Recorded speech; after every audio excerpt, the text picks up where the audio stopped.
사막의 꿈 김재찬. 다시 또 그놈의 꿈을 꾸었다. 좀처럼 깊이 잠들지 못하는 가운데 꿈인지 헛것인지 분간이 안 되는 그 이상한 그림들 속에서 끝없이 헤매다가 눈을 떴을 때 집안은 언제나와 마찬가지로 나 외에는 아무도 없었다. 나는 거실을 한 바퀴 둘러본다. 눈만 떴다 뿐이지 잠들기 전과 마찬가지로 소파의 팔걸이를 베고 누운 자세인 채이다. 집안은 전체가 텅 비어 있다. 아침에 출근을 하면서 벗어던진 아내의 원피스는 아직도 저쪽 의자에 뱀 껍질처럼 그대로 걸려있고 실내는 외부와 단절된 채 모든 것이 죽어버린 듯 아무 소리도 들려오지 않는다. 유일하게 바깥 세계와 연결되어 있는 전화기조차도 꿈쩍 않고 누워있다. 나는 방금 전의 꿈을 생각한다.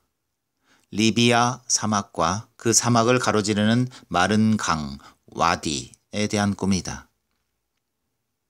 아라비아 및 북아프리카 지방에서 겨울철 우기 중 극히 드물게 폭우가 쏟아지면 홍수가 저 내려가지만 곧 땅속으로 스며들고 증발해버려 물이 흘러간 흔적만 남게 된다는 마른 강, 와디. 그 사막의 강. 그것이 어떻게 해서 내 꿈속에 비춰지기 시작했는지는 알 수가 없다. 하지만 요즘 들어 그것은 눈을 감기만 하면 어김없이 꿈속에 나타나곤 한다. 막 잠속으로 빠져들어갈 때면 해질녘의 땅거미처럼 스멀스멀 기어나와 내 뇌리 전체로 번져나가는 것이다. 그러나 꿈속에 비춰지고 있는 것들에 대해서 나는 아무것도 확실하게 말할 수가 없다.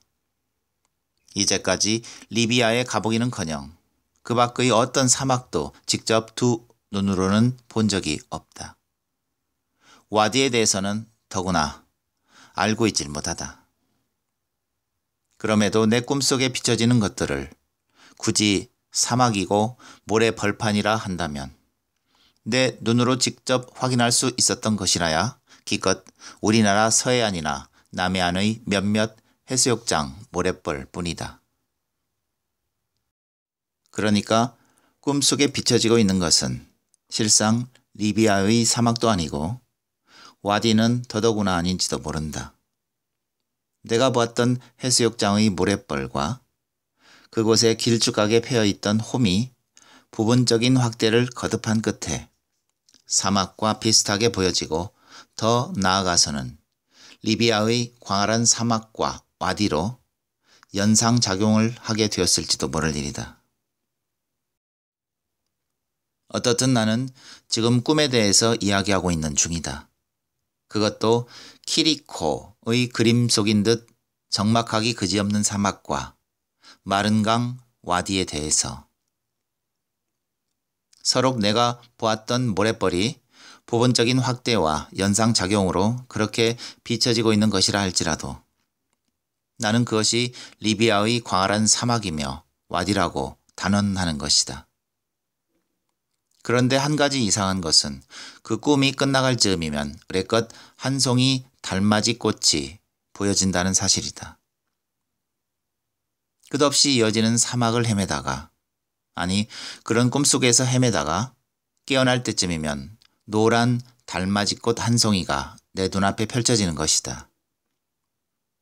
처음에는 점과도 같이 아주 작은 모습으로 나타나 점점 커지다가 나중에는 그 꽃 한 송이가 온통 내 시야를 가려놓는 것이다.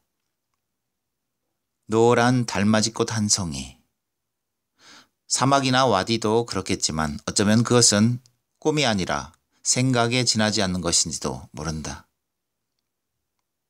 꿈에서 깨어나면서 달맞이꽃을 생각하는 것이랄 수도 있겠다.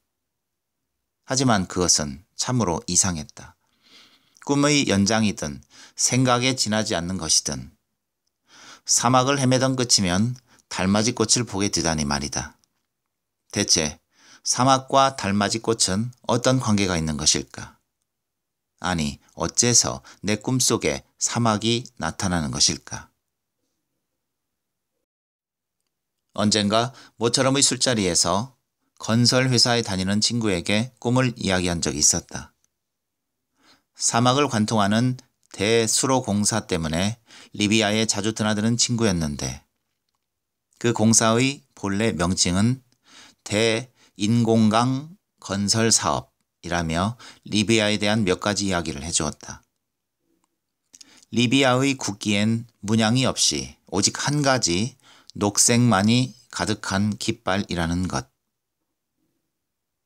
1977년 이집트의 대이스라엘 접근 정책에 반발하여 아랍에미리트 연합 국기 대신 채택한 것이지만 그 깃발은 바로 북부 지중해 연안의 일부를 제외하고는 거의 전부가 사막일 뿐인 리비아의 염원이 담겨 있다는 것.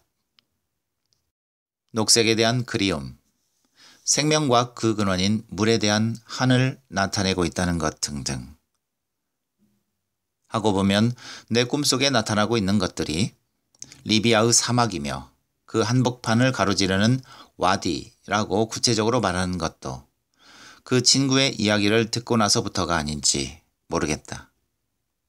하지만 친구 때문에 그런 꿈을 꾸게 된 것은 분명코 아니다. 내가 먼저 꿈을 꾸기 시작했고 그 꿈을 이야기한 다음에야 그런 이야기를 들을 수 있었으니까.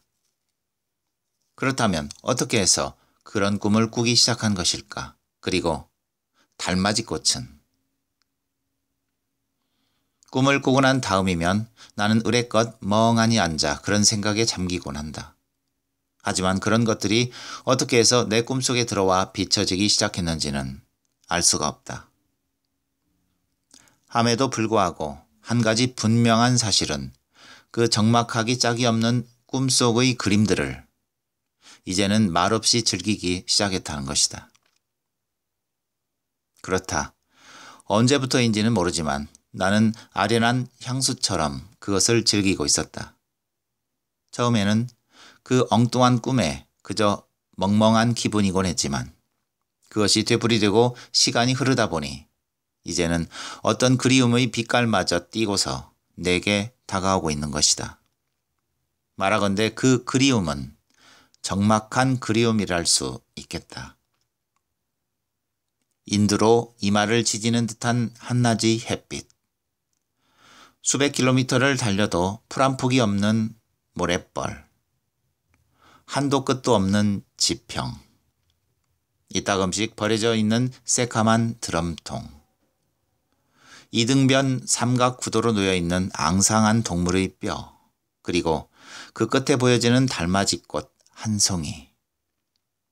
그것들이 자신도 모를 그리움으로 다가오는 것이었고 그러노라면 나는 그 일부가 되어 허적대고 있는 듯한 느낌이곤 했는데 하오쯤 소파나 침대의 한쪽 구석에 몸을 구기고 있다가 잠을 좀 들라치면 비몽사몽간에 그러한 그림들이 그리움의 빛깔을 띠고서 펼쳐지는 것이다.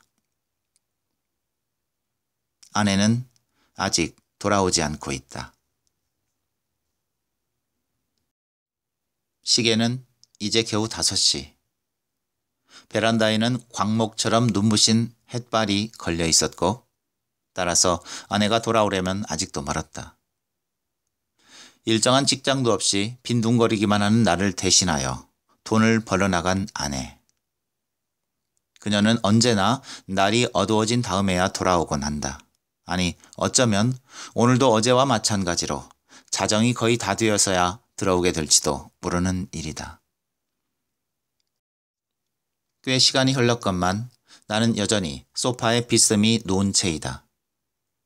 뭐 변화가 없을까 하고 이따금씩 눈알을 굴려 실내를 둘러본다. 하지만 집안은 내가 눈을 떴을 때와 조금도 다름없이 텅 비어 있고 또한 꿈속에서의 그것처럼 적막하기만 하다. 식탁 위의 커피잔과 유리판의 얼룩. 아내가 아침에 출근을 하면서 아무렇게나 벗어던진 옷가지들. 시간마저 멈추어 있는 듯하고 더불어 모든 게 죽어 있는 듯한 느낌이다. 그것은 창밖의 풍경도 마찬가지다. 다행히 내가 살고 있는 아파트는 맨 앞동 맨 위층이라서 베란다에 나서면 밖의 풍경을 훤히 내다볼 수가 있다. 직선으로 그어진 도로 위를 달리는 차량들, 넓게 펼쳐진 들판과 야산들, 그리고 멀리는 사리포구 앞의 바다까지 보인다. 하지만 그것들 역시 죽어 있다. 아파트 바로 앞의 도로에도 저쪽 편의 도로에도 끊임없이 차량들이 흘러가고 또한 사람들이 밀려 다니고 있었지만 내 귀에는 아무 소리도 들려오지 않는다. 살아있는 모든 것들은 소리를 낸다. 일정한 리듬을 갖고 있는 음악 소리이든 불협화음이든 살아있는 것이라면 일단은 소리를 내게 마련이다. 소리는 살아있음의 자기 표출이다. 그러므로 소리가 없는 것들은 아무리 끊임없이 움직인다 해도 소리가 없으면 죽은 것이다. 저 아래 아파트 단지 입구에서는 여자들 둘이 한기를 사이에 둔 채 서로 손짓을 해가며 소리를 질러대고 있다. 서로 잘 들리지 않는지 손바닥으로 나팔을 만들어 입에 대고 소리치기도 한다. 그리고 내 거리에서는 앰뷸런스 한 대가 푸른 불빛을 깜빡이며 막 우회전을 하고 있다. 그러나 내 귀에는 아무 소리도 들리지 않는다. 푸른 불빛을 깜빡이며 달리는 앰뷸런스의 사이렌 소리도, 끊임없이 이어지고 있는 차량들의 엔진 소리도, 사람들의 아우성치는 소리도 좀채 들려오지 않는다. 마치 소리를 죽여놓은 텔레비전 화면처럼 모든 게 끊임없이 움직이고 있을 뿐이다. 나는 그 모든 것들로부터 단절되어 있다. 아마도 그것은 견고하고 육중한 베란다 창문 때문일 터이다. 20층 아파트를 장만하여 이사 오던 첫날, 나는 베란다 아래를 내려다보다가 그 아찔함에 오금이 붙어버렸다. 그보다 더 높은 곳에서 아래를 내려다본 적이 없는 것도 아니지만 이상하게도 그날따라 까마득하게만 느껴졌다. 그리고 그와 함께 내 머릿속을 훑고 지나간 것은 자살의 충동이었다. 아내는 고생 끝에 비로소 장만하게 된 내 집이라며 며칠 동안 잠을 설쳤다. 내 집을 갖게 된 것도 그렇지만 이 도시에서 이만큼 전망 좋은 집도 몇 안 될 거라며 흥분을 감추지 못했다. 그러나 흥분하던 아내와는 달리 나는 엉뚱하게도 자살을 생각했다. 나 자신도 모르는 사이 순간적으로 베란다에서 뛰어내린다면 놀라운 일이다.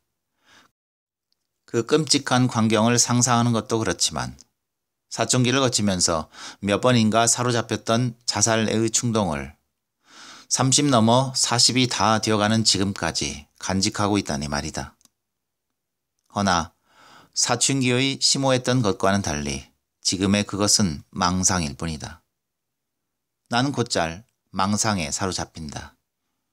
텔레비전의 좌담회 같은 데에 초빙되어 나온 인사가 순간적인 착란을 일으켜 옆 사람의 뺨을 후려치면 어쩌나 싶어 조바심을 하는가 하면 과일을 깎다가도 나 자신이 아닌 누군가의 힘에 의해 옆 사람에게 과도를 휘두르는 게 아닌가 하여 손을 놓기도 하는 것이다. 그러므로 나 자신은 심오한 아무것도 없을 뿐더러 전혀 그럴 생각도 없지만 어느 순간 베란다에서 뛰어내리게 될지도 모르는 일이다. 나도 모르는 사이에 말이다. 베란다에 창문을 달아야 되겠어. 기왕 할 바에야 아주 튼튼한 것으로 말이야. 어느 집에 가보니까 하이샷이라는 걸 했는데 질감도 좋을 뿐만 아니라 분위기부터 확실히 다르더라고. 나는 아내에게 말했다. 그녀는 두말 없이 찬성이었다. 집 치장에 열을 올리고 있던 그녀는 보통의 알루미늄 샤시로 된 창문보다 몇 갑절의 돈을 아낌없이 투자해 견고하고도 육중한 창문을 해달았다. 집을 장만하기 전 동전 한 입에도 벌벌거리던 것에 비하면 놀라운 일이다. 그 결과 나는 밖의 모든 소리로부터 차단되었다. 창문은 너무도 육중하여 한번 열기 위해선 여간 애를 쓰지 않으면 안 되고, 그것이 귀찮아서라도 나는 대부분 창문을 닫아둔 채로 지내곤 하는 것이다. 모두가 알다시피 자살의 충동은 그 찰나적인 순간만 넘기면 되는 것이다. 문득 자신도 모르는 사이 베란다에서 뛰어내리고 싶은 충동이 일어났다가도 그 육중한 창문을 여느라면 생각은 바뀔 것이다. 그러니까 힘을 들여야만 열 수 있도록 되어 있는 베란다 난간의 창문을 여는데 소요되는 만큼의 시간이 내겐 필요한 것이다. 어쨌거나 뭘 좀 먹어야겠다. 배가 고팠다. 아침에 서둘러 출근을 하면서 아내는 말했다.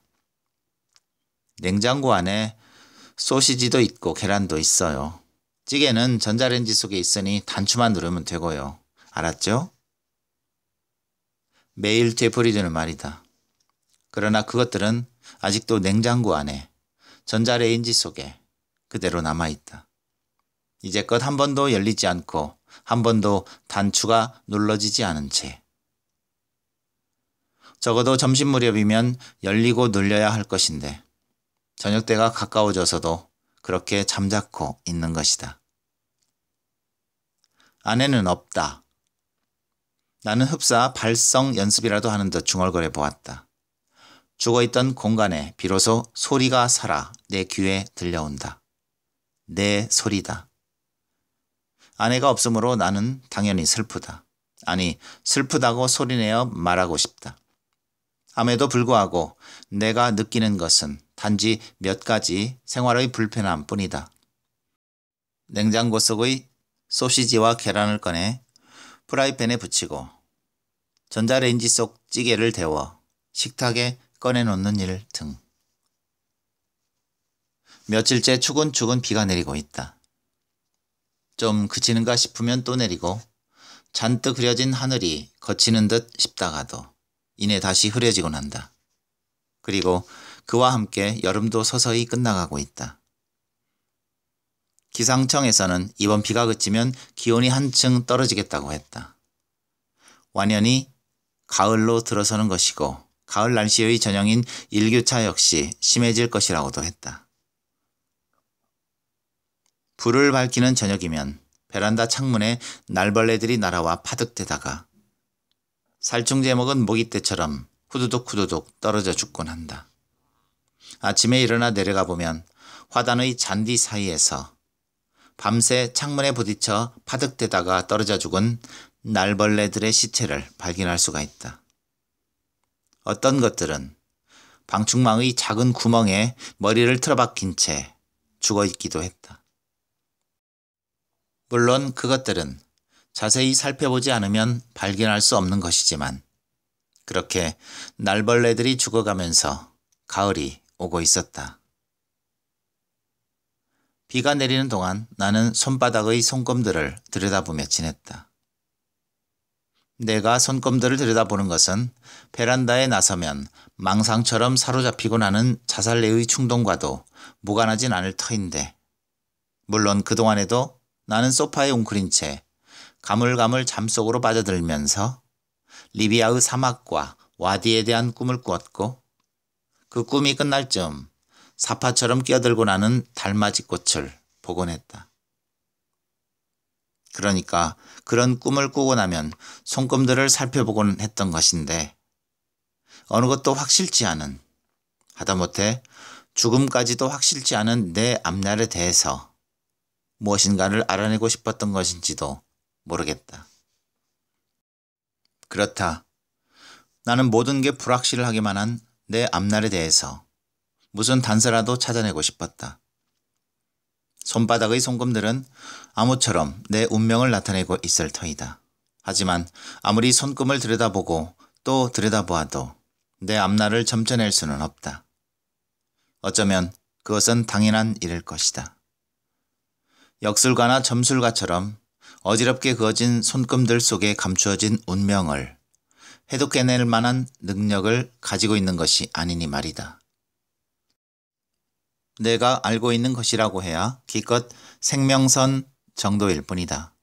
하지만 그것도 어느 곳으로 어떻게 뻗어가야만 생명이 긴지 짧은지, 큰 병을 앓을 것인지 건강하게 살아갈 것인지 아는 것은 아니다. 다만 그동안 손금에 대해서는 뭔가를 알고 다니며 만나는 사람마다 손금을 봐주던 친구 녀석 때문에 어느 것이 생명선이라는 것을 알고 있는 정도며, 나의 경우 그 생명선이라는 것이 여느 사람들에 비해 유독 긴 것으로 보아 오래 살 것이라고 짐작할 뿐이다. 오래 산다? 다른 아무것도 확실한 게 없는데 오래 사는 것만 확실하다? 그것은 지겨운 일이고 동시에 절망이다. 꼭이 그 손금이 아니더라도 나는 정말이지 지겹도록 오래 살 모양이다. 이제까지 잔병 치레를 했던 기억이 거의 없을 뿐더러 신체 부위 중 어느 것 하나도 부실한 게 없으니까. 오래 산다는 것, 조금이라도 더 오래 살기 위해 발버둥을 치는 오늘의 사람들에게는 그것만큼 좋은 말도 없을 것이다.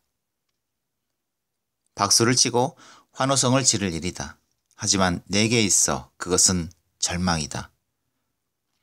내 손바닥의 생명선이 한반도의 한강만큼이나, 아니 중국 대륙의 황하나 아프리카의 나일강 혹은 아메리카의 미시시피나 아마존 강만큼 길게 이어져 있다는 사실이 이상스럽게도 절망감으로 다가왔다.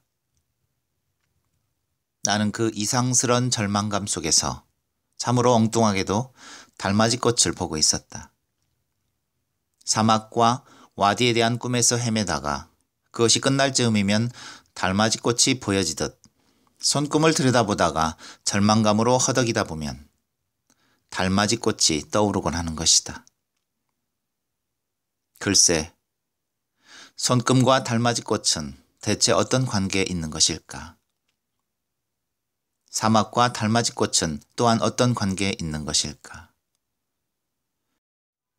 이 시대의 말장난에 길들여진 사람들은 성질이 전혀 다른 것들도 교묘하게 짜집기해 놓곤 하지만 아무리 생각해도 손금과 달맞이꽃은, 달맞이꽃과 사막은 별 무상관인 것 같았다. 그러나 어쨌든 비가 내리는 동안 나는 내내 손금을 들여다보았고, 손금을 들여다보면서는 절망을 했고, 그 절망의 끝이면 달맞이꽃을 생각하곤 했다. 이번 비가 그치면 다시 한번 달맞이꽃을 보러 가야 되겠다는 생각도 함께였다. 아직도 달맞이꽃은 피어 있을까? 그녀가 달맞이꽃을 보러 가자고 베이지색 승용차를 몰고 온 것은 한 달 전, 그러니까 여름이 한창 무르익는 8월 중순이었다. 미리 말하지만 이제 그녀는 나의 가장 은밀한 무엇이 되어 있다. 따라서 누구에게도 그녀의 이름을 밝힐 수가 없다. 아내에게는 더욱 그렇다. 그러므로 그저 인칭 대명사에 불과한 그녀라고만 말해두어야 한다. 달맞이꽃이 피는 것을 보러 가지 않겠어요? 전화선 저편에서 그녀가 말했을 때 나는 무슨 헛다리 긁는 소리람? 했다. 느닷없이 무슨 달맞이꽃인가 말이다. 차라리 술집에 가자고 하든가 달맞이꽃이라는 이름의 여관을 가자고 한다면 모를까. 하고 보니 여관의 이름으로 달맞이꽃이 꽤 괜찮을 것 같다는 생각도 들었다. 달맞이꽃 여관? 매화장이니 은하장이니 하는 것들보다 달맞이꽃 여관은 얼마나 그럴듯한가. 하지만 얽히고 설킨 전화선을 타고 왔음에도 그녀의 목소리는 술집이나 여관을 생각할 수 없으리만큼 맑았다. 나는 달맞이꽃보다도 소화기의 울림판을 맑게 두드리는 그녀의 목소리에 잠시 아무런 말도 하지 못했다. 달맞이꽃이 많은 곳을 알고 있어요. 그곳에 가면 달맞이꽃이 피는 것을 볼 수가 있거든요. 꽃봉오리가 터지기 시작해서 활짝 열리는 데까지는 불과 30초도 안 걸려요. 마치 슬로비전처럼 말이에요. 슬로비전처럼 말이에요. 나는 그제서야 달맞이 꽃을 구경하자는 게 아니라 달맞이 꽃이 피는 것을 구경하자는 말임을 깨달았다. 함에도 불구하고 머뭇거릴 수밖에 없었다. 피어있는 꽃을 구경하든 꽃이 피어나는 모습을 구경하든 그것은 뜻밖의 제안이었다. 내가 어물거리자 그녀는 응낙하는 것으로 알아들었는지 곧 가겠으니 기다리라고 했다. 어물거리는 중에 네 어쩌고 했을지도 모를 일이다. 아무튼 그녀가 오기를 기다리며 나는 잠시 생각을 거슬러 올라갔다. 내가 그녀를 알게 된 것은 지방신문사의 기자로 있을 때였다. 나는 한 1년간 지방신문사의 기자로 있으면서 그나마 용돈이라도 벌어쓰곤 했었는데 그 지방신문이라는 것은 늘 기사거리가 없어서 쩔쩔매는 형편이었다. 일간도 아니고 주간인 마당에 그것 하나 메꾸지 못할까 싶었지만 그러나 한정된 지역 내에서 일어나는 사건이라는 게 늘 그게 그거여서 마감 날짜가 되면 되지도 않는 기사를 작성하느라 애를 먹어야만 되는 것이다. 더군다나 그 무렵부터는 같은 지역의 다른 신문과 경쟁을 하느라 직면을 한 터여서 그 고충은 더했다. 그래서 사장이 생각해낸 것이 꽃꽂이 고정란을 마련하는 것이다. 꽃꽂이 사진을 싣고 거기 사진에 대한 설명을 곁들이는 것이었는데 그 필자가 바로 그녀였다. 사장의 말에 따르면 그녀는 이제 막 30으로 들어선 나이에 조그만 아파트에서 혼자 살고 있으며 신옥꽃꽂이라는 학원을 경영하고 있고 또한 이따금씩 잡지에 동화도 쓰는 등 그래도 제법 조회가 있어서 그 고정란의 적임자라는 것이었다. 꽃꽂이 학원을 경영하든 동화를 쓰든 나는 그녀가 혼자 살고 있다는 것에는 관심이 갔다. 특별히 흑심이 있어서는 아닐지라도 사내라면 그쪽으로 관심을 갖는 게 당연지사일 것이다. 그녀는 왜 30이란 나이에 혼자 살고 있는 것일까? 아직 미혼인가? 아니면 결혼했던 경험이 있는 것인가? 혹시 별거 중? 그러나 당시로선 아무것도 알 수가 없었다. 사장도 거기에 대해서는 알지 못하는 것 같았고 그녀 역시 그런 이야기는 좀채 꺼내지 않았다. 그보다 훨씬 뒤에 가서야 이혼녀라는 사실을 알게 되긴 했지만 어쨌든 그녀가 신문의 고정란을 맡게 되면서부터 나는 원고와 꽃꽂이 사진을 건네받기 위해서 적어도 일주일에 한 번씩은 그녀를 만나곤 했다. 어떻게 원고와 사진은 잘 돼갑니까? 나는 툭하면 전화를 걸곤 했다. 걱정 말고 제 날짜에 와서 가져가기나 하세요. 그렇게 말하는 그녀의 목소리는 언제나 구김살 없이 맑고 한 옥타브쯤 높았다. 그리고 늘 밝은 얼굴이었다. 어찌 보면 세상의 근심 걱정이라곤 손톱만큼도 없는 사람인 듯 천진난만할 정도였는데 단아한 키에 긴 머리카락과 통통한 몸매를 지니고 있는 그녀가 이혼녀라는 사실을 알게 되었을 때의 충격은 어지간했었다. 그야 어쨌든 간에 적어도 일주일에 한 번씩은 만날 수 있었던 그녀도 1년쯤 지나자 만날 수 없게 되었다. 뭔가 삐그덕거리기만 하던 신문사가 그만 문을 닫아버리게 된 것이다. 따라서 나는 직장을 잃은 것이고 더 이상 그녀의 원고와 사진을 받으러 갈 필요도 없게 되었다. 지나가다가 생각이 나면 그 신옥꽃꽂이라는 학원에 들어가 차나 한 잔 얻어 마시고 나오는 게 고작이었다. 그런데 그녀가 느닷없이 달맞이 꽃을 보러, 아니 달맞이 꽃이 피는 것을 구경하러 가자는 것이다. 20여 분이 지나자 인터폰이 울렸다. 지금 아래에 와 있으니 나오라는 것이다. 내려가 보니 그녀는 베이지색 승용차 안에 앉아 있었다. 생각보다 빨리 왔죠? 웃음과 함께 그녀의 빨간 입술이 잠깐 벌어졌다가 다시 오므라졌다. 외출을 할 때면 화장하기가 번거롭고 그렇다고 안 할 수도 없어 립스틱만 바르고 나온다는 그녀였다. 달맞이 꽃이 피는 것을 본 적이 있어요? 차를 몰아 아파트 단지를 빠져나가며 그녀가 물었다. 아니요, 아직. 그렇다면 오늘 내가 좋은 선물을 하는 셈이겠네요? 운전석에 앉은 그녀의 무릎이 뽀얗게 빛났다. 아니, 무릎 정도가 아니라 짧은 스커트를 입고 있어서 그 위의 허벅지까지 아슬아슬하게 보이고 있었다. 나는 달맞이 꽃이 그녀의 무릎이나 아슬아슬한 허벅지의 뽀얀 살결 같을 거라고 생각했다. 왜 있잖아요. 텔레비전에서 이따금씩 꽃이 피는 모습을 방영하는 거? 하지만 그것은 인위적인 조작에 불과할 뿐이죠. 긴 시간 동안 찍어서 짧은 시간에 현실감이 나도록 보여주는 것 말이에요. 하지만 실제 자연 상태에서도 그렇게 꽃잎이 벌어지는 것을 볼 수가 있어요. 아까 전화로도 말했듯이 꽃봉우리에서 활짝 피는 데까지는 불과 30초도 안 걸려요. 그런가요? 달맞이 꽃이란 말은 많이 들었지만 아직 어느 것이 달맞이 꽃인지는 몰라서 혹시 제비꽃 같은 게 아닐까요? 쓴바귀처럼 생긴 풀에서 가느다란 줄기가 나오고 손톱만한 보랏빛 꽃잎이 피는 거 말입니다. 그건 제비꽃이고요. 제비꽃이 달맞이 꽃이 될 수는 없잖아요. 그녀가 까르르 웃었다. 이럴 줄 알았으면 사전이라도 찾아보고 나올 걸 그랬다고 나는 생각했다. 사실 달맞이 꽃이란 말은 많이 들어보았지만 어떻게 생긴 것인지는 아직 알지 못했다. 내가 알고 있는 것이라고 해야 기껏 밤에 피는 꽃이라는 정도일 뿐이다.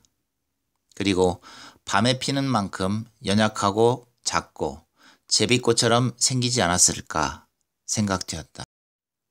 아니, 제비꽃을 달맞이 꽃이라고도 부르는 것이 아닐까 막연히 생각하기도 했다. 그래서 내 생각을 이야기했더니 그녀는 더욱 까르르 웃었다. 잠깐만 기다려요. 어떤 것이 달맞이 꽃인지 보여줄 테니까.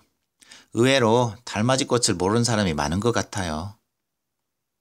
그녀는 우후죽순처럼 들어선 아파트 숲을 헤치고 사리포구로 향하는 길로 들어섰다. 사리포구에를 가는 건가요? 방향은 같지만 포구는 아니에요. 나는 그녀의 뽀얀 무릎과 짧은 스커트 아래로 드러난 허벅지 살을 훔쳐보며 잠자코 앉아 있었다. 차창으로 가로수들이 휙휙 지나갔고 멀리 넓게 펼쳐진 들판이 바라다 보였다.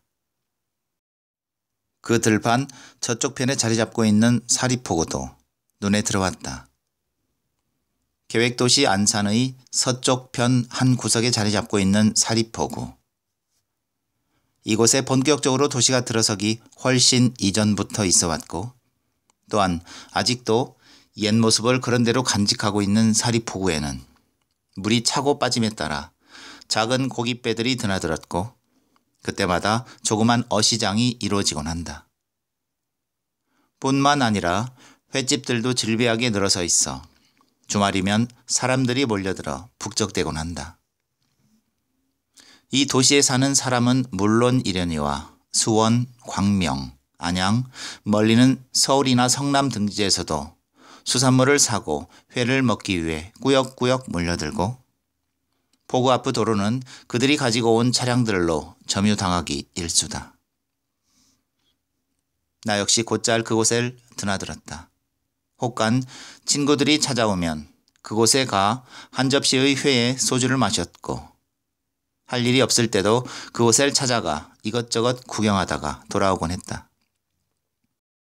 하지만 팔리는 생선이나 횟감들이 실은 그 앞바다에서 잡히는 것보다도 외부에서 들여와 그곳에서 잡힌 것처럼 속여 파는 게 많다는 사실을 알고 난 뒤부터는 별로 발길을 하지 않게 되었다. 포구 앞을 지나 우회전을 한 뒤에도 차는 바닷가 도로를 따라 한참이나 달렸다. 썰물 떼서라인지 바다는 창부처럼 뻘창을 드러낸 채 길게 누워 있었다. 그러나 그 뻘창과는 달리 멀리 보이는 서편 하늘에는 막 기울기 시작한 햇살로 볼고스름하게 물들어가고 있었다. 그녀가 차를 멈춘 곳은 나지막한 산 사이로 난 도로변이었다. 그곳은 모 대학 뒤편이기도 했다. 산을 하나 넘어가기만 하면 바로 모 대학에 닿을 수가 있었다. 번듯하게 포장이 되어 있는 도로는 그러나 한적하기 이를 데 없었다. 이따금씩 차량들이 한두 대 지나갈 뿐이었고 인가나 사람들의 모습은 찾아볼 수가 없었다. 대학이 있는 곳과 반대 방향의 산 너머로 마무리 공사에 들어간 아파트의 상단 부분과 그 위로 둥실 떠올라 있는 에드벌룬이 보이고 있었는데 굳이 인가라 한다면 그게 인가랄 수 있을 것이다. 하지만 산이 있고 번듯하게 포장된 도로가 있었음에도 불구하고 주변 풍경은 삭막하기 그지없다. 산을 깎고 깔아뭉개어 택지를 조성해 놓았기 때문이다. 들리는 말에 의하면 머지않아 이곳에 아파트 단지와 주택 단지가 들어설 것이라고 한다. 주택은행의 아파트 청약부금 납입 창구에 가보면 사람들이 충혈된 두 눈으로 이곳에 들어서게 될 아파트를 언제 분양하는가 하고 문의하곤 한다. 산은 깎여지고 파헤쳐진 채 뻘겋게 생채기를 드러내 있고 균등하도록 장방형으로 분할해 놓은 택지에는 바위와 돌덩이들이 방치된 채 잡초들만 무성하게 자라 있었다. 그것은 포장된 도로도 마찬가지다. 지난번 장맛비에 쏠려내린 토사가 군데군데 쌓여 있는가 하면 호박덩이만한 돌들도 도로변까지 굴러와 있었다. 달맞이꽃은 바로 그곳에 있었다. 방치된 바위와 돌덩이들 사이에 무성하게 자란 잡초들과 함께 그것은 군락 형태를 이루고 우줄우줄 서 있었다. 이게 바로 달맞이꽃이에요. 제비꽃 정도로 생각하고 있던 나는 그녀가 가리키는 식물 앞에서 잠시 아무런 말도 하지 못했다. 내가 생각했던 것과는 정반대였던 것이다.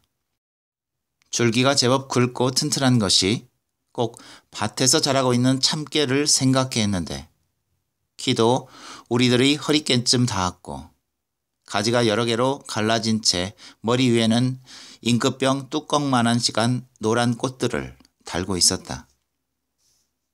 어떤 것들은 우리들의 키보다 더 큰 것도 있었다. 이게 달맞이꽃이라니 생각 바뀌네요. 어디서 많이 본 것도 같은데 이게 달맞이꽃인 줄은 몰랐습니다. 아마 그럴 거예요. 어렵지 않게 볼 수가 있는데 이게 달맞이꽃이라고는 생각지 않는 거죠. 밤에만 피기 때문에 그런지도 모르겠어요. 꽃잎이 하얀 것은 그냥 달맞이, 노란 것은 금달맞이라고 해요. 금달맞이꽃. 이름이 예쁘죠? 한여름 해가 질 무렵부터 앞을 다투어 피었다가 다음날 해가 뜰 무렵이면 모두 시들어 버려요. 자, 보세요. 벌써 한두 송이씩 피기 시작하잖아요. 좀 기다리면 이 일대가 온통 달맞이 꽃밭으로 변할 거예요. 아까 지나온 바닷가에도 없는 것은 아니지만 많지가 않아 일부러 여기까지 왔어요. 아닌 게 아니라 불과 몇 분 전 이곳에 도착할 때보다도 달맞이꽃은 훨씬 많이 피어있는 듯했다. 이곳으로 와보세요. 달맞이꽃이 피는 것을 보여드릴게. 그녀가 나를 끌고 무성하게 자란 달맞이꽃 앞으로 다가갔다. 그리고는 곧 터질 듯한 꽃봉오리를 가리키며 지켜보라고 했다. 그녀도 나도 허리를 굽힌 듯한 자세로 꽃봉오리를 지켜보았다. 그리고는 얼마쯤 기다리자 그것은 정말 신기하게도 봉우리가 터지기 시작하더니 금세 활짝 피어나는 것이었다.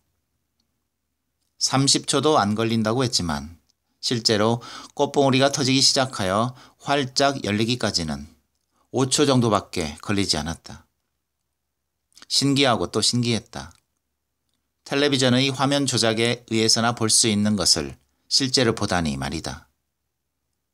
우리는 다음 봉오리 찾아가며 꽃봉오리가 열리는 것을 지켜보았다.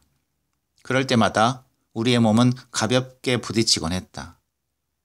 내 어깨에 그녀의 몽실한 젖가슴이 얹히기도 했고 바람에 날리는 머리카락이 내 목덜미를 간지럽히기도 했다. 함에도 불구하고 그녀는 그것을 아는지 모르는지 개의치 않았다. 다음 봉우리로 옮겨가 서로의 얼굴이 닿을 듯이 들여다볼 때마다 젖무덤이 살짝 내 어깨에 얹히고 있었지만 슬그머니 웃음을 지으면 그만이었던 것이다. 나는 석양에 물든 그녀의 얼굴이 그리고 내 어깨에 와 얹히곤 하는 그녀의 젖무덤이 달맞이꽃 같다고 생각했다. 아니, 달맞이꽃 봉우리가 터져 열리듯 그녀의 젖무덤을 열고 싶다는 충동을 느꼈다. 꼭 달맞이꽃을 닮았군요. 딱히 어느 것을 염두에 둔 것은 아니지만 막상 말을 하고 보니 묘한 느낌이 들었다. 그리고 가슴속에서 뜨거운 것이 뭉클 맺혀왔다. 그녀가 얼굴을 붉혔다. 기운은 석양에 물든 탓인지도 모르지만. 그리고 한참이 지나서야 그녀는 입을 열었다. 그때쯤 석양도 완전히 기울고 어느 만큼 짙은 어둠이 깔려 있었다. 이미 기울기 시작한 석양은 그렇게 빠르게 어둠을 몰고 왔다. 달맞이꽃을 여는 데는 달빛보다 더 좋은 것은 없어요. 오늘 밤 달이 뜰지는 모르지만. 언제나 맑기만 하던 그녀의 목소리는 가라앉는 듯 하면서도 떨리고 있었다. 아마 뜰 거요. 그리고 어느 때보다도 달빛이 밝을 거요. 나는 자신도 모르게 오른팔을 뻗어 그녀의 어깨와 달싹이는 가슴을 감싸 안았다.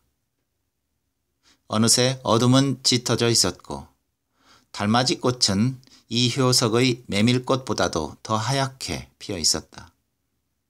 여기저기서 달맞이꽃 봉우리가 터지는 소리가 들리는 듯 했고 바람이 불 때면 소리 없이 뒤집어지곤 했다. 다음 날에야 집으로 돌아온 나는 사전을 찾아보았다. 달맞이꽃, 바늘꽃과에 속하는 인연초, 줄기 높이 60에서 90cm가량이고 잎은 호생하고 피치명이며 우상으로 불규칙하게 째졌음. 여름에 큼직한 백색 또는 선황색의 사판화가 해질 무렵부터 피었다가 다음날 아침 해가 돋은 후에는 말라 오므라드는 습성이 있음. 사과는 난형에 네모지고 익은 후에 네 갈래로 갈라져서 자디잔 종자를 방출함. 멕시코 남미 원산. 불그스름한 나트륨등이 밝혀져 있는 거리. 바람이 조금씩 일렁이고 있고 몇 달째 이발관에 가지 못해 잡초처럼 길게 자란 내 머리카락은 바람결에 따라 이리저리 흩어지고 있었다. 며칠 동안 추근추근 내리던 비도 그치고 이젠 완연한 가을로 들어선 것인지 기온은 뚝 떨어져 있었다. 하지만 나는 아직 달맞이꽃을 보러 가지 못한 채였다.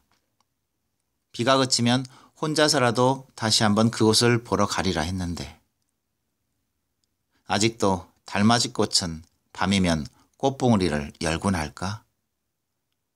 나는 그런 생각을 하며 두 손을 바지 주머니에 찌른 채 천천히 걸음을 옮겼다. 손끝에 바닥바닥한 지폐 몇 장이 잡혀왔다. 아내의 지갑에서 꺼낸 지폐들이다. 내가 집을 나서기 위해 외투를 걸치고 나서 탁자 위에 놓여있던 아내의 지갑으로부터 훔치듯 지폐를 꺼냈을 때 그녀는 모처럼 만에 짜증을 내었다. 나 동안 가만히 있다가 이제 어딜 가려는 거예요? 아내의 짜증은 그렇게 시작되었다. 나는 말끝을 흐렸다. 친구를 좀 만날 일이 있어서. 친구는 무슨? 퇴근하고 돌아와 막 세안을 끝낸 그녀의 얼굴은 푸르죽죽하게 죽어 있었다. 아침 저녁으로 그렇듯 달라지는 얼굴이다. 아침 6시면 삐리릭 삐리릭 울려대는 자명종 시계. 그 소리에 눈을 뜨게 되면 그 다음부터 아내는 모든 것을 일사천리로 해나간다. 밥하고 청소하고 입고 나갈 옷을 다림질하고 엉거주춤한 자세로 식탁 앞에 앉아 꾸역꾸역 밥을 몰아넣고 세안 세발을 하고 드라이어로 머리를 말리고 그야말로 정신이 없는 것이다. 하지만 그렇게 정신이 없다가도 거울 앞에 앉게 되면 시간 가는 줄 모르는 게 또한 아내라는 여자다. 대개는 눈을 뜨고서도 15분만 더, 5분만 더 하게 마련이고 그러다가도 정작 시간에 쫓기게 되면 밥이니 청소 따위는 생략두기가 일수다. 서로 통근버스를 놓쳐 택시를 타게 된다 하더라도 일이 끝나기 전에는 절대 일어나는 법이 없는 것이다. 그리고 그렇게 거울 앞에 앉게 되면 시계야 가건 말건 푸념을 늘어놓는 게 마련이다. 어머, 눈가에 이 주름살 좀 봐. 속상해라. 콧등에도 주름이 있네. 이건 또 언제 생겼지? 아이 속상해라. 아무래도 주름 제거 수술을 받아야 할까 보네. 속상해라. 속상해라. 그렇게 말하는 아내의 목소리는 성교를 할 때의 신음소리에 가깝다. 고통스런 교태를 담고 있다고나 할까. 나는 침대에 들어놓은 채 아직 잉크 냄새가 가시지 않은 신문을 들여다보며 거울 속으로 비치는 아내의 얼굴을 들여다보곤 한다. 그리고 그 거울 속에서 우리의 두 눈은 곧잘 마주치곤 한다. 하지만 노골적으로 짜증을 내는 일이란 거의 없다. 속상해, 속상해를 연발하면서도 번듯이 드러누워 있는 내 모습을 거울을 통해 힐끔힐끔 쳐다보면서도 짜증의 말 한마디 않은 채 눈가나 콧등의 주름에만 신경을 기울이는 것이다. 어쩌면 나 같은 것은 안중에도 없다는 것인지도 모르겠다. 아니, 나의 존재를 눈가나 콧등의 주름만큼도 여기지 않는 것일 수도 있겠다. 그러한 아내가 정말이지 모처럼 만에 짜증을 낸 것이다. 할 일 없으면 집에 가만히나 있어요. 괜히 내 잠이나 방해하지 말고. 누가 잠을 방해하나? 지금 시간에 나가는 것이 잠을 방해하는 거지 뭐예요. 들어오려면 나를 깨워야 될 게 아니겠어요? 열쇠를 가지고 나가는데 뭘. 열쇠가 아니라 신경 쓰이게 하니까 그렇죠. 신경 쓰지 말라고 언제는 내게 신경을 썼나 뭐? 아니 이가 오늘따라 왜 그래요? 뭐 잘못 먹은 거라도 있어요? 당신에게 신경을 써서가 아니라 내 신경이 건드려진단 말이에요. 말을 똑바로 알아들어야지. 글쎄, 아내의 그 말은 어법상 틀린 것일 게다. 굳이 틀리지 않는 것이라 해도 뭔가 이상하고 어색하다. 그것을 제대로 말한다면 신경을 쓰지 않으려 해도 절로 신경이 쓰인다고 해야 될 것이다. 그런데도 날더러 똑바로 알아들으라고 한다. 그야 어쨌든 그렇게 시작된 아내의 짜증은 급기야 내 아픈 곳을 건드렸다. 언제까지 이렇게 살 작정이냐는 게 그것이다. 남자가 되고 한 가정의 가장이 됐으면 무슨 국리라도 하는 척 해야지. 쥐새끼처럼 여자가 벌어온 것에만 의지해 무의도식 하느냐는 것이다. 쥐의 수컷은 암컷이 물어다 주는 것만 먹고 산다는 것도 아내로부터 들은 이야기다. 평상시에도 그녀는 곧잘 나를 수컷쥐에 비교하곤 했다. 치사한 여자. 나는 속으로 그렇게 말해 주었다. 상대방의 아픈 곳을 건드리는 것은 치사한 짓이다. 더군다나 가장 가까운 사이에 그러다니. 나는 다시 한번 아내를 향해 치사한 여자라고 속으로 중얼거려주고는 슬금슬금 집을 나왔다. 하긴 되지도 않는 시 나부랭이를 끄적인다고 늘상 집안에만 틀어박혀서 담뱃값조차 벌어들이지 못하는 나에게 아내는 속았다고 생각할 것이다. 아마 신물이 날 것이다. 그리고 내가 유명해지기를 기다리는 것에도 지치고 또한 내가 밥벌이를 하기는 글러먹은 일이라고 생각할 것이다. 하지만 나도 할 말은 있다. 달맞이꽃 사과가 네 갈래로 갈라져 자디잔 종자를 방출하듯 나 역시 결혼을 한 일에 그녀의 몸 속에다 수많은 정자를 방출했음에도 그녀는 전혀 싹을 틔우지 못하는 것이다. 바라하지 못한 채 죽어나간 내 정자여. 나는 그녀의 질과 나팔관 입구에서 질 씻게 죽어버리고 그녀는 하수도로 씻겨내려간 내 정자들에게 애도를 보낸다. 물론 요즘에는 정자를 방출할 만한 기회도 좀처럼 주어지지 않지만 그렇지만 모처럼 만에 짜증을 낸 아내가 어떤 면에서는 반가웠다.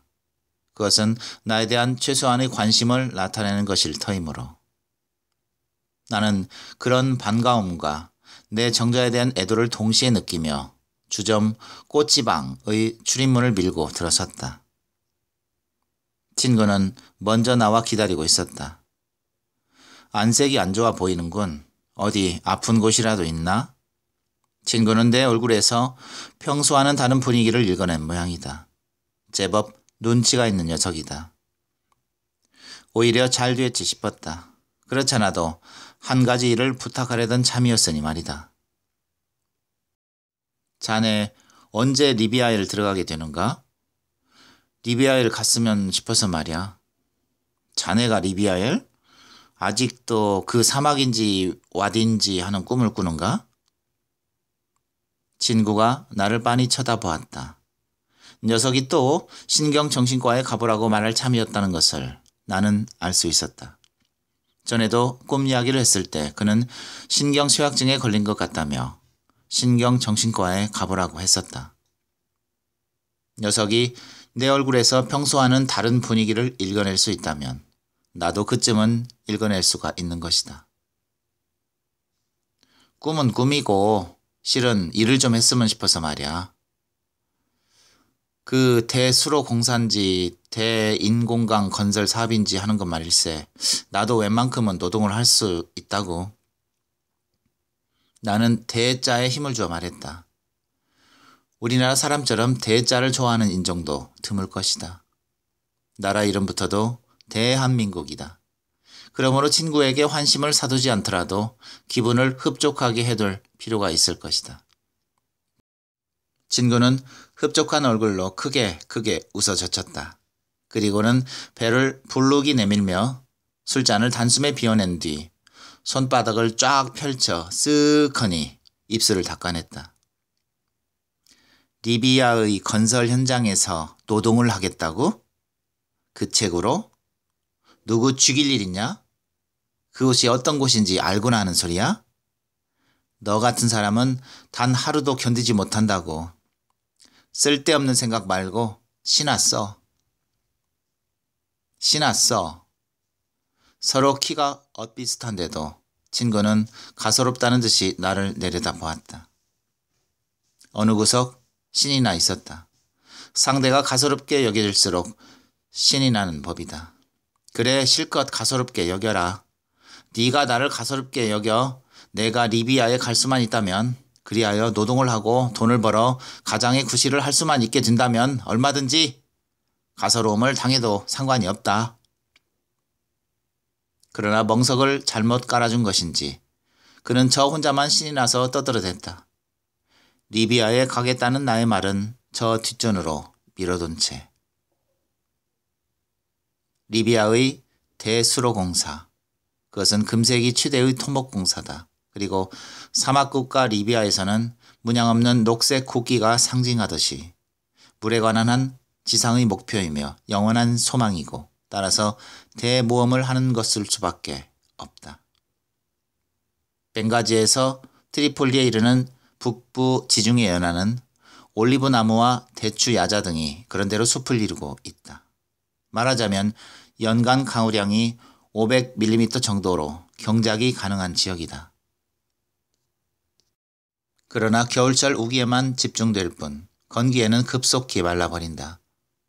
따라서 곡물을 재배할 수는 없고 참외 따위의 과일 채소나 심어먹는 게 고작이다. 그 넓이가 리비아 국토의 9%로 한반도 넓이와 버금한다. 사막 전체야 어쩔 수 없다 하더라도 경작이 가능한 그 지역에 물을 조금만 더 보충한다면 광활한 곡창으로 변할 게 틀림없다. 물만 있다면 사막 한가운데서도 곡물을 재배할 수가 있다. 리비아의 사막 한가운데의 잘루 지방에 있는 원형 농장에서는 밀이 무성토록 자라고 있다. 지하수를 뽑아 올려 길이 500m의 스프링쿨러를 연자방학처럼 돌려가며 물을 주는 것이다. 물이 필요했다.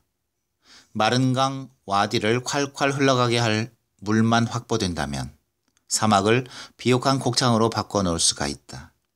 그런데 기적처럼 물이 있었다. 석유 탐사 중 사막의 중심부에서 대형 지하 연못을 발견했다. 하루 400만 톤씩 퍼올린다 해도 200년은 쓸 수 있는 수량의 지하 연못. 관계 경작지의 평균 용수량은 헥타당 연간 1,300톤이다. 따라서 하루 400만 톤이면 100만 헥타를 전천후 농경지로 전환시킬 수가 있는 것이다. 여기에 공사는 시작되었고 이미 일부를 성공적으로 완성해 놓았다. 하지만 말이 쉽지 난공사 중의 난공사이다. 우선 그 길이가 상상을 초월한다. 1단계 구간인 사막 중심부의 타제보와 사리르 지수장에서 벵가지와 시르테의 인공 저수지까지 1800여 킬로미터, 2단계인 하수나와 트리폴리까지 1500여 킬로미터로 장장 3300킬로미터에 이른다.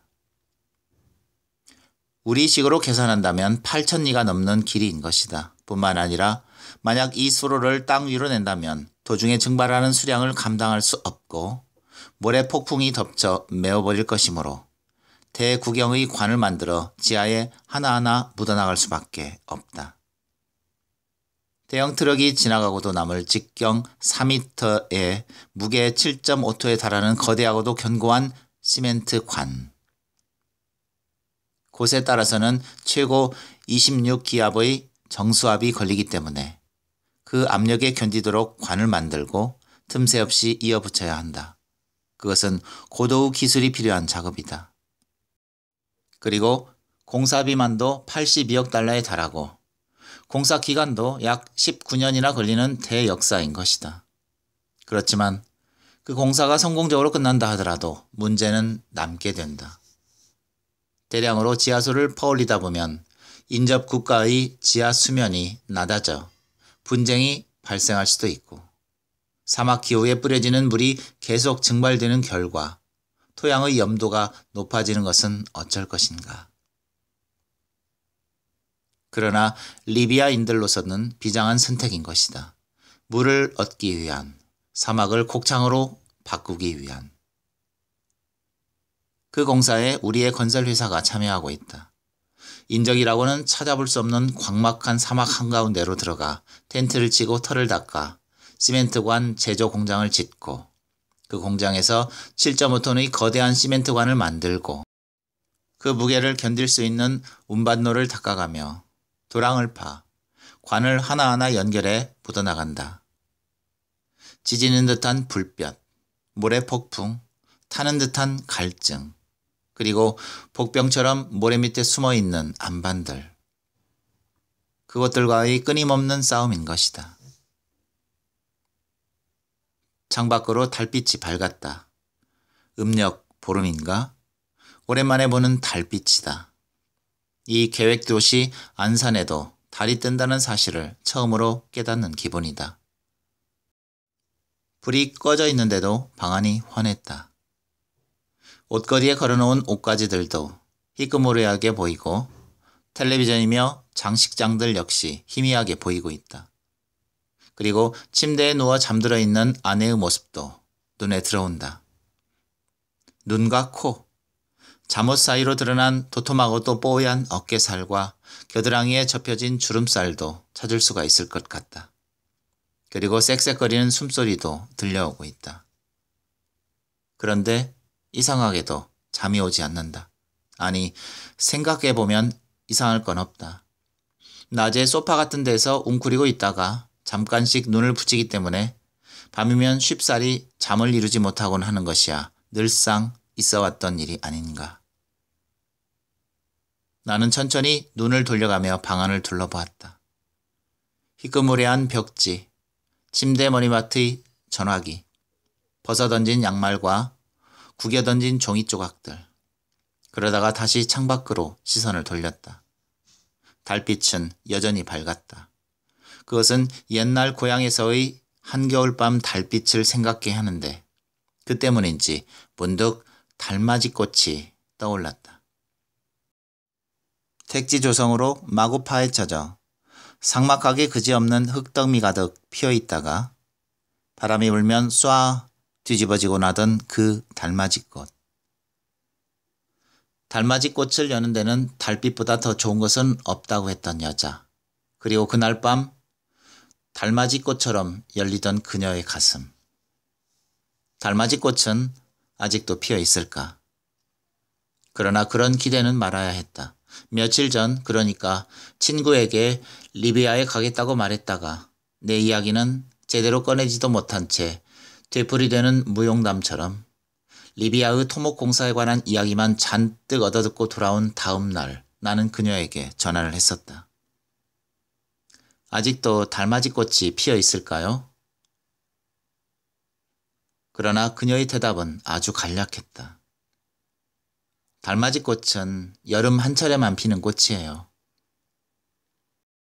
막연하나마 다시 한번 그녀의 가슴을 갖고 팠던 내 생각도 그와 함께 묵살당했더랬다. 혼자 살던 그녀가 곧 결혼을 하게 되리라는 소문을 들은 것은 그 다음 날이었다. 그렇다면 이제 그것도 뻘건 흙만 드러내고 있다는 것일까? 깎이고 파헤쳐진 산허리, 제멋대로 굴러다니고 있는 호박덩이만한 돌들, 잘 닦여져 포장된 도로에까지 쓸려나온 채 방치되어 있는 토사, 그리고 이제는 마른 꽃대국만 남아 서걱이고 덜어는 꺾여졌을 달맞이꽃. 그것들은 타다 남은 나무 등걸 같은 드럼통들이 이따금씩 버려져 있다는 리비아 사막보담도 더 광막한 무엇으로 내게 다가오고 있었다. 곤히 잠들어 있던 아내가 몇 번 몸을 뒤채는 듯하더니 부시시 일어나 방문을 열고 나갔다. 화장실에 가는 것일 터이다. 한번 잠들었다 하면 방광이 터질 지경이라도 깨어날 때까지 화장실에 가는 법이 없는 나였지만 아내는 그렇지가 않았다. 아무리 고난 잠에 빠져 있을지라도 한두 차례씩은 꼭 일어나 오줌을 누고 돌아와야 하는 것이다. 나는 일어나 침대에 걸터 앉았다. 일어나면서 아내가 누워있던 자리에 손을 넣어보니 거기 남아있던 체온이 느껴졌다. 화장실로부터 변기에 물 내리는 소리가 들려왔다. 오줌 누는 시간이 유난히 짧은 아내다.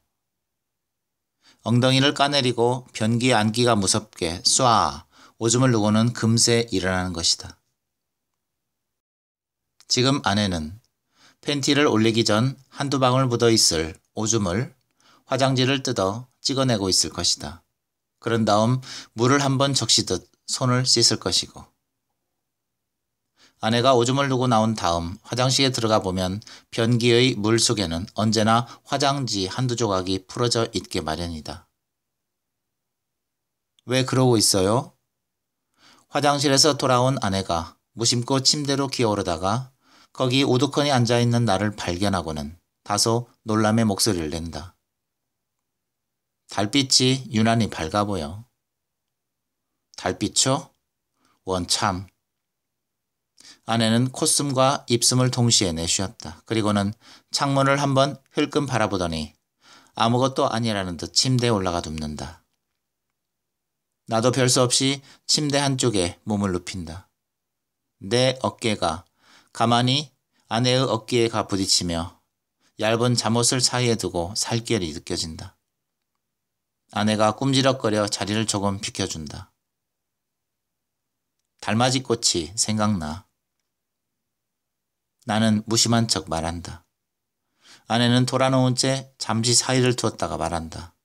잠이 가득한 음성이다. 무슨 뚱딴지 같은 소리예요? 당신이 꼭 달맞이꽃 같다는 생각이 들어. 달맞이꽃 향기가 나는 것도 같고.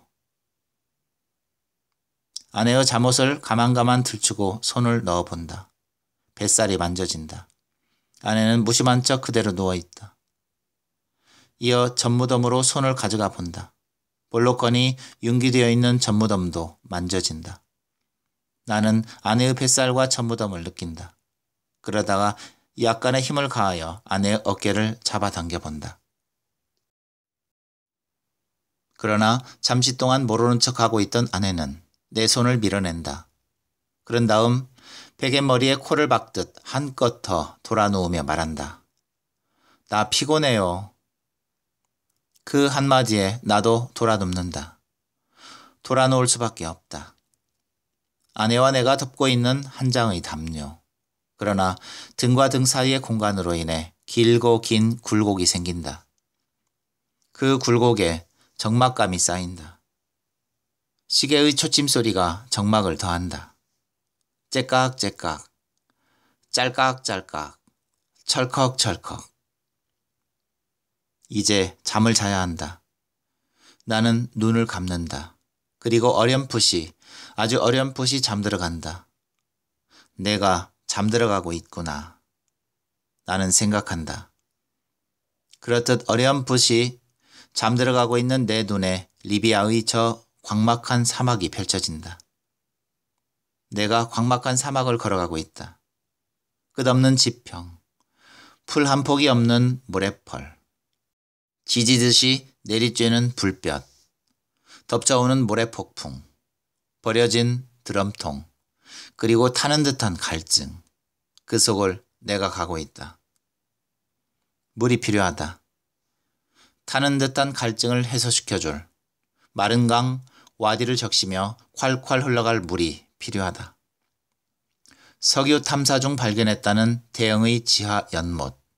하루 400만 톤씩 퍼올린다 해도 200년은 쓸 수 있다는 수량의 지하 연못. 내게도 그런 지하 연못이 필요한 것이다. 200년이 아니라 수천 년을 퍼냈어도 남을 지하 연못이. 그 지하 연못은 어디에 있는 것일까? 나는 그 지하 연못을 찾아 광막한 사막을 걸어가고 있는 것이다. 하지만 내가 걷고 있는 사막이 문득문득 산허리를 깎고 파헤쳐 택지 조성을 해놓은 곳으로 변하기도 한다. 때로는 그 둘이 겹쳐지기도 하고 사막을 걷고 있는 모습과 파헤쳐 방치된 돌덩이 위에 널브러져 있는 내 모습이 전멸등처럼 서로 교차하기도 한다. 달맞이 꽃이 피어있던 그 자리, 혹여 그 지하에 나만의 연못이 숨어있는 것인지도 모를 일이다.